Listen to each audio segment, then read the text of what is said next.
두 주일 전에, 그러니까 지지난 주일에 사무엘상 4장의 말씀을 살펴보았습니다. 그 말씀을 통해서 우리가 살아가는 이 시대가 얼마나 암울하고 어두운 시대인지를 함께 생각해 보았습니다.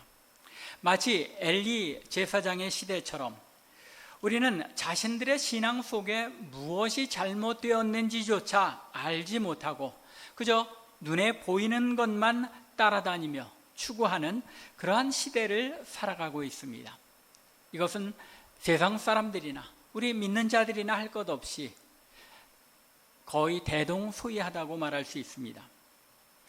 하나님의 말씀은 이렇게 우리가 얼마나 암울한 시대를 살아가고 있는지 말씀을 통해서 잘 분별하고 깨달을 수 있도록 일깨워 주시기도 하지만 동시에 그 어떤 암울한 시대에도 성도는 그러한 시대를 거슬러 하나님의 백성다운 삶을 살아낼 용기와 소망을 가질 수 있다는 사실 또한 우리에게 알려주고 있습니다.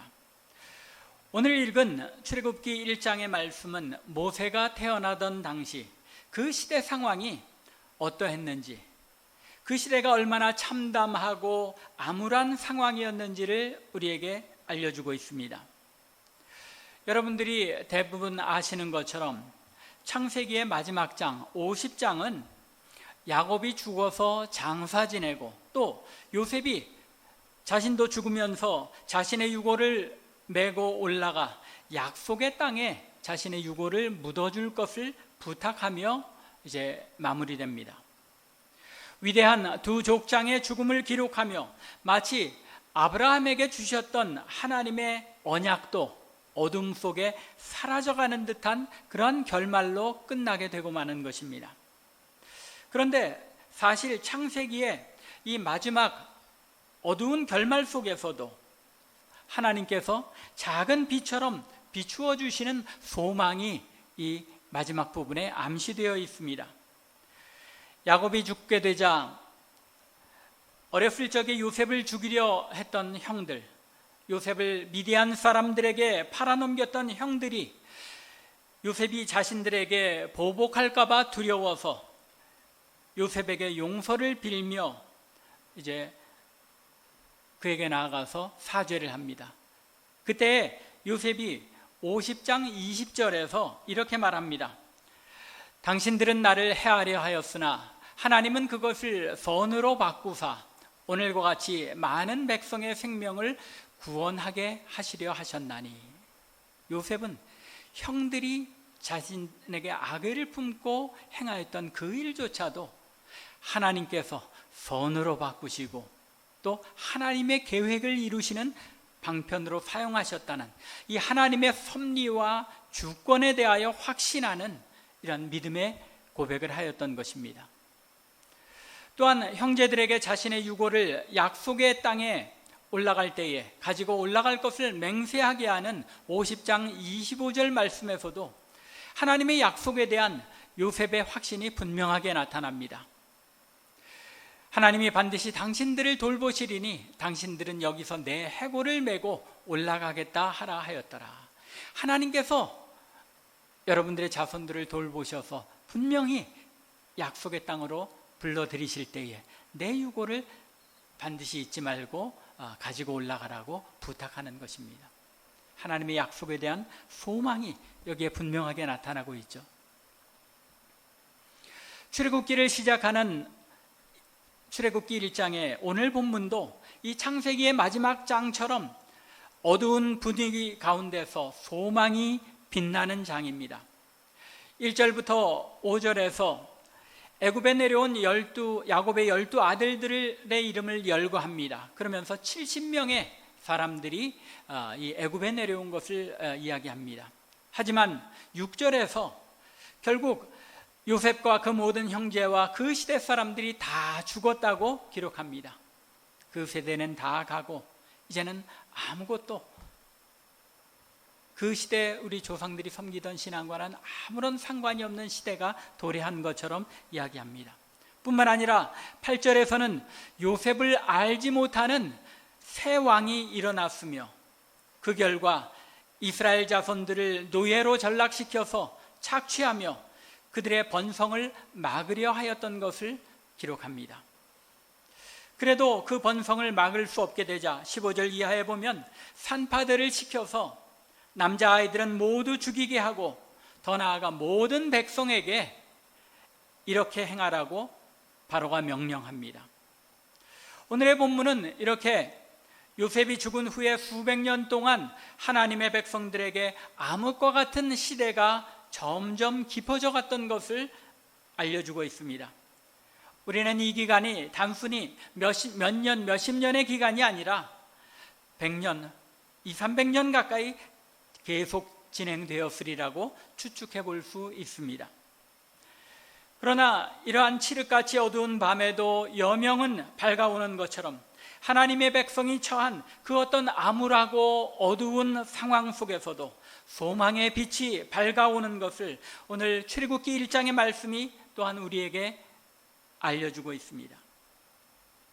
이 말씀을 오늘을 사는 하나님의 백성들에게 들려주신 것, 그것은 그 어떤 암울하고 어두운 시대 상황 속에서도 하나님의 백성들에게는 용기와 소망을 가질 이유가 있다는 사실을 오늘 본문을 통해서 알려주시는 것입니다.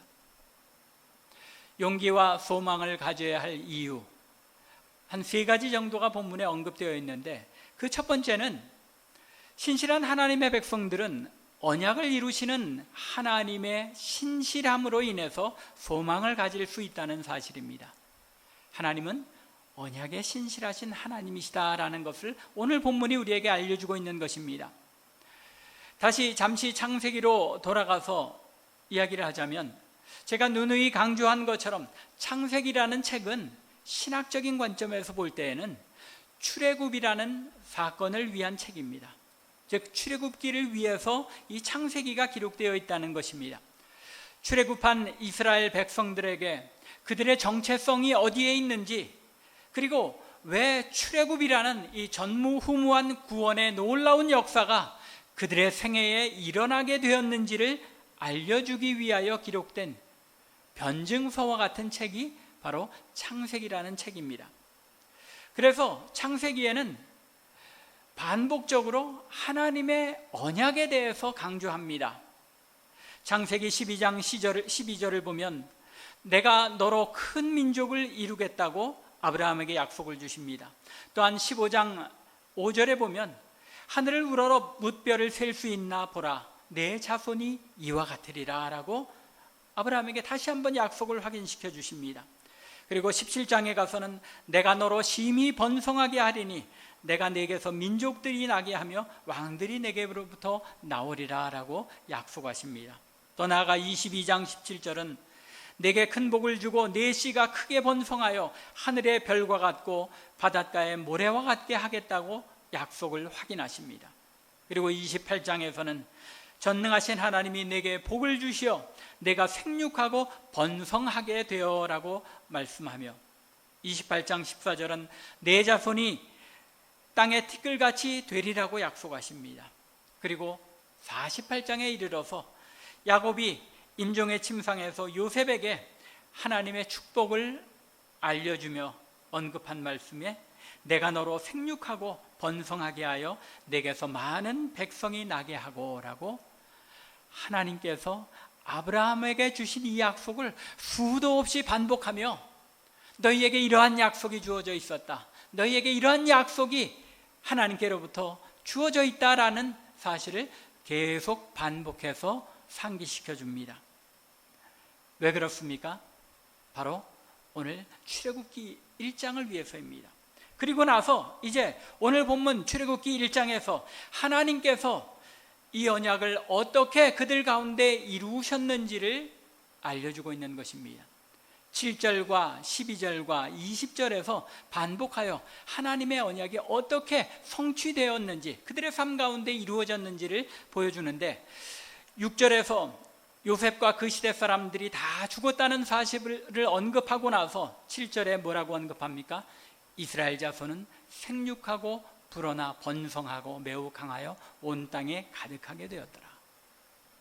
요셉과 그 세대는 다 죽어 사라졌지만 하나님께서는 여전히 너희 가운데 역사하시며 온 땅에 가득하게 이스라엘 자손을 생육하고 번성하게 하셨다는 것입니다. 앞서 창세기에서 사용됐던 그 언어가, 그 단어가 그대로 반복되고 있죠. 또 8절부터 11절에서 요셉을 알지 못하는 새 왕이 일어나 이스라엘 자손이 그 숫자가 많아지고 강성한 것을 보고 정책을 세워서 저들을 노예화하고 강제노동에 동원하여 그 생육하고 번성하는 것을 막으려 하였습니다. 하지만 12절을 보면 그러나 학대를 받을수록 더욱 번성하여 퍼져나가니, 학대를 받을수록 사람은, 애굽 왕족들은 이스라엘을 번성하지 못하도록 막으려 했지만 하나님께서 그 언약대로 학대를 받을수록 더욱 번성하게 하셨다는 것입니다. 그것으로도 해결이 안 되자 히브리 산파들에게 명령하여 아들이면 죽이고 딸이면 살리게 하여 히브리인을 말살하고 히브리 여자아이들은 애굽 사회에 동화시키려고 정책을 꾸몄지만 20절을 보면 하나님이 그 산파들에게 은혜를 베푸시니 그 백성은 번성하고 매우 강해지니라 라고 말씀합니다. 모세가 지금 무엇을 말하고자 하는 겁니까? 왜 창세기에서 그렇게 아브라함에게 하나님께서 주셨던 언약을 자꾸 아브라함에게, 이삭에게, 야곱에게, 그리고 심지어 요셉에게까지 이 언약을 반복하여 되뇌이며 상기시켜주고 있는 것입니까?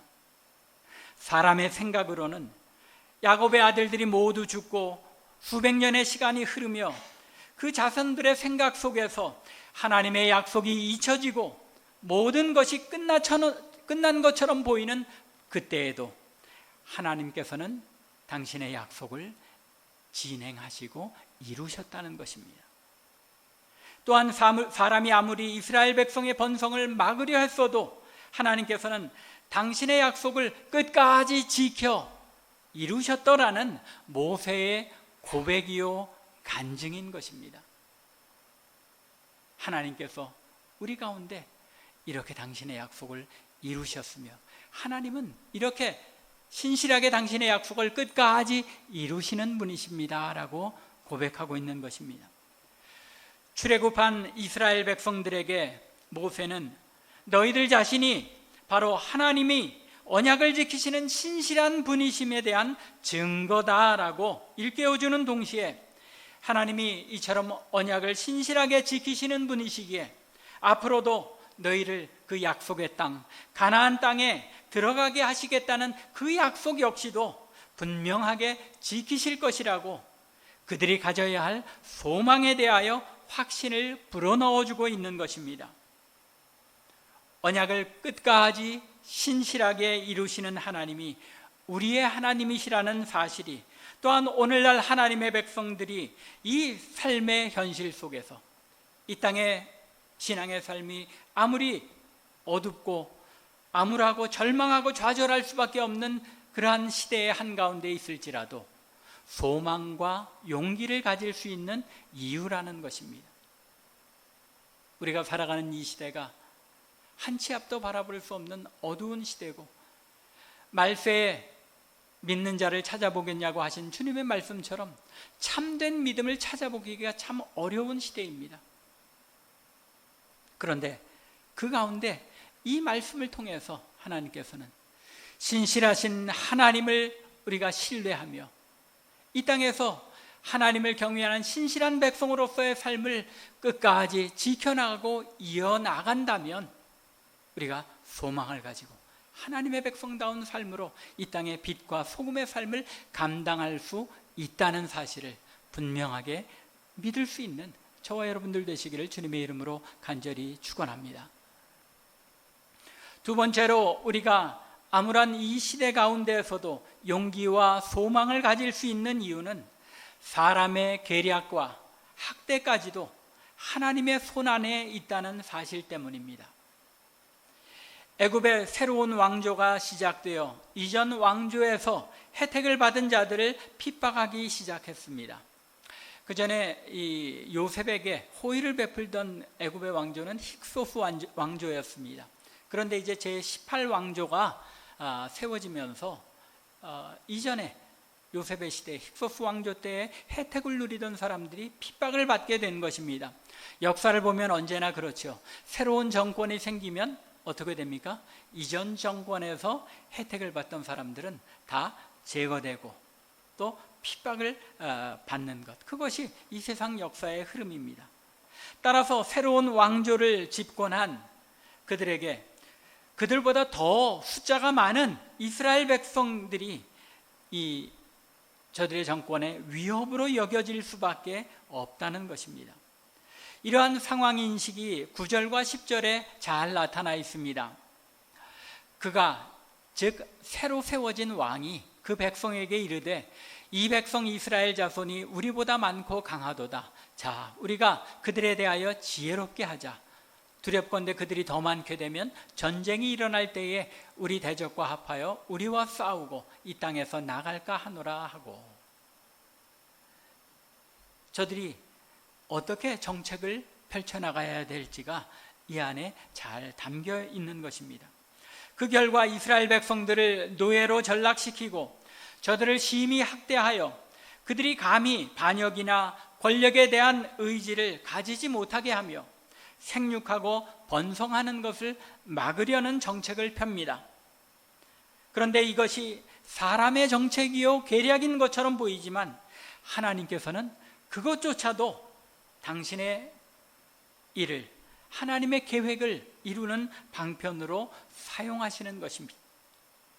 바로와 애굽 사람들이 이스라엘 자손들을 얼마나 학대하고 괴롭혔는지가 12절 하반절부터 14절에 잘 나타납니다.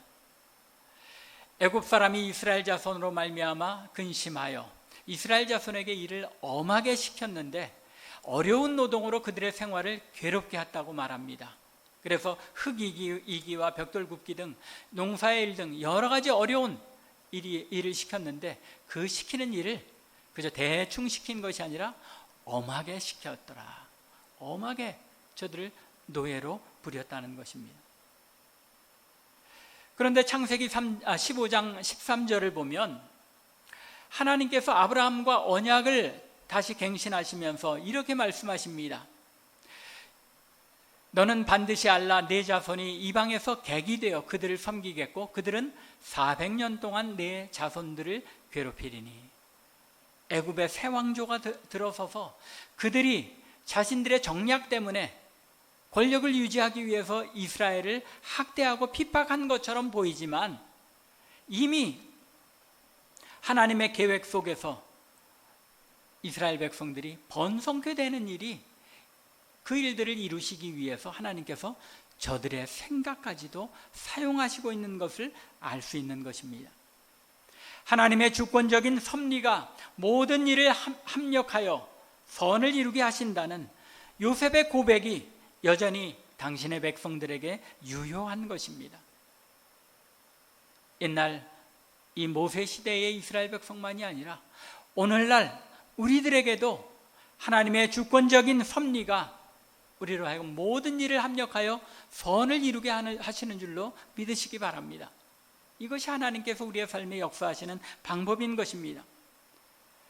로마서 8장 28절에서 말씀하신 것처럼 때로는 우리의 잘못된 판단과 실수까지도 하나님께서 당신의 뜻을 이루시는 방편으로 사용하셔서 합력하여 우리에게 선을 이루게 하시기 때문입니다. 이러한 하나님의 오묘하신 섭리의 역사를 믿으며 암울한 시대 가운데서도 신실한 믿음의 삶을 잘 감당하는 저와 여러분들, 하나님의 백성들 되기를 주님의 이름으로 간절히 축원합니다. 마지막 세 번째로, 이 암울한 시기 가운데서도 용기와 소망을 가질 수 있는 것은 하나님께서 당신의 신실한 백성을 사용하여 일하시기 때문입니다. 15절부터 22절에 이러한 내용이 잘 드러나 있는데, 이스라엘 백성들이 핍박과 억압 속에서도 계속 번성하게 되자 바로 왕이 히브리 산파 십브라와 부하에게 명하여 남자아이들이면 죽이고 여자아이들은 살리라고 명령합니다. 하지만 17절에 기록된 것처럼 추상과 같은 왕의 명령이었지만 이 히브리 산파들이 왕의 명령을 어기고 히브리인 남자 아기들을 살립니다. 세상의 눈으로 보자면 보잘것없어 보이는 산파들이었지만 하나님을 두려워하는 저들이었기에 애굽 왕을 두려워하지 않았습니다. 아니, 이 땅의 왕이 왜 두렵지 않았겠습니까? 하지만 저들은 왕의 권세도 두려운 것이기는 하지만 그들이 보다 궁극적으로 두려워해야 할 존재가 누구인지를 올바로 알았던 것입니다. 하나님의 백성으로 암울한 시대를 살아간다는 것이 바로 이런 것입니다. 자신이 진정으로 두려워하며 순종해야 할 분이 누구이신지를 바로 알고 그분의 존재를 믿는 자들답게 이 세상에서 그 하나님을 누구보다도 무엇보다도 더 두려워하며 행할 때에 그것이 경건한 하나님의 백성이 살아내야 할 삶의 모습인 것입니다. 오늘 우리가 읽은 말씀을 보면 애굽의 새로운 왕의 이름이 무엇이었는지 그 이름은 기록되지 않았습니다. 하지만 하나님을 두려워하며 그 뜻에 순종하였던 산파들의 이름은 분명하게 시브라와 부하라고 언급이 되어 있습니다. 애굽 왕 바로의 이름은 기록되지 않았으나 보잘것없는 산파들의 이름은 하나님의 말씀이 전파되는 모든 것, 모든 땅, 모든 사람에게 알려진 것입니다. 왜 그렇습니까? 암울하고 어두운 시대를 살아가는 가운데서도 신실한 하나님의 백성의 삶을 살아낸 여인들이었기 때문입니다. 이어지는 출애굽기 2장의 이야기를 통해서 하나님께서는 바로 이런 신실하고 경건한 자들, 곧 암울하고 어두운 시대 가운데서라도 끝까지 하나님을 두려워하며 시대를 거슬러 살아간 하나님의 신실한 백성들을 사용하여 누가 태어난다고 말씀합니까? 모세라는 인물이 태어나게 되었고 또 하나님께서 그를 통하여 위대한 하나님 나라의 역사를 이루셨다는 사실을 선포하고 있는 것, 이것이 바로 출애굽의 이야기인 것입니다. 하나님께서 당신의 신실한 백성들, 경건하고 신실한 하나님의 백성의 삶을 살아내려고 몸부림치는 우리들 한 사람 한 사람을 통하여 일하시기 때문에 우리는 오늘도 소망과 용기를 가질 수 있다는 것입니다. 하나님 나라의 역사는 늘 몇 안 되는 신실한 하나님의 백성들을 통하여 이루어져 온 것을 우리가 알아야 한다는 것입니다. 이것이 교회의 역사요, 성경이 우리에게 알려주고 있는 진리의 말씀입니다. 어느 시대에든지 하나님께서는 신실한 남겨둔 자들을 통하여 일하셨다는 것입니다. 이스라엘이 하나님의 백성이지만 그들이 다 구원을 얻은 것이 아니요, 하나님의 신실한 백성들로 하나님께서는 그 나라를, 하나님의 나라를 이어 오셨다는 것입니다. 말씀을 맺겠습니다. 그 어떤 암흑과 같은 상황 속에서도 하나님의 백성들에게는 소망이 있는 것을 잊지 마시기 바랍니다. 사람이 보기에는 더딘 것처럼 보일지라도 끝까지 당신의 약속을 이루시는 하나님이 우리의 하나님이시기에 우리는 이 땅의 그 어떤 어둡고 암울한 시대적 상황 및 좌절과 절망, 핍박과 고난 속에서도 소망과 용기를 가질 수 있는 것입니다. 그 하나님께서 절대적인 주권을 가지시고 사람의 생각과 계략까지도 하나님의 일을 이루시도록 합력하여 선을 이루게 하시는 하나님이시기에 우리의 삶이 꼬이고 꼬여서 풀어갈 방법이 없는 것처럼 보이는 그 어떤 상황 속에 있을지라도 그때조차도 하나님의 백성은 소망과 용기를 가질 수 있어야 한다는 것입니다. 하나님께서 내 주변에 신실한 하나님의 백성들을 통하여 나를 향한 하나님의 뜻을 이루시고 또 나를 통하여 하나님 나라의 일을 이루어가도록 신실한 자로 남아있기를 원하시기 때문인 것입니다. 그렇게 우리는 소망과 용기를 가질 수 있다는 것입니다. 간절히 원하기는 우리가 살아가는 이 시대가 주님께서 말씀하신 것처럼 참된 믿음을 찾아보기 어려운 암울하고 어두운 시대이지만 이 시대에도 하나님께서 신실한 하나님의 백성들을 남겨두시고 그들을 통해 하나님 나라의 일들을 이루어 가신다는 사실을 잊지 않고 우리들 자신이 이 남겨진 신실하고 경건한 하나님의 백성의 삶을 잘 감당해내는 우리 참빛교회 성도와 교회 되기를 주님의 이름으로 간절히 축원합니다. 기도드리겠습니다.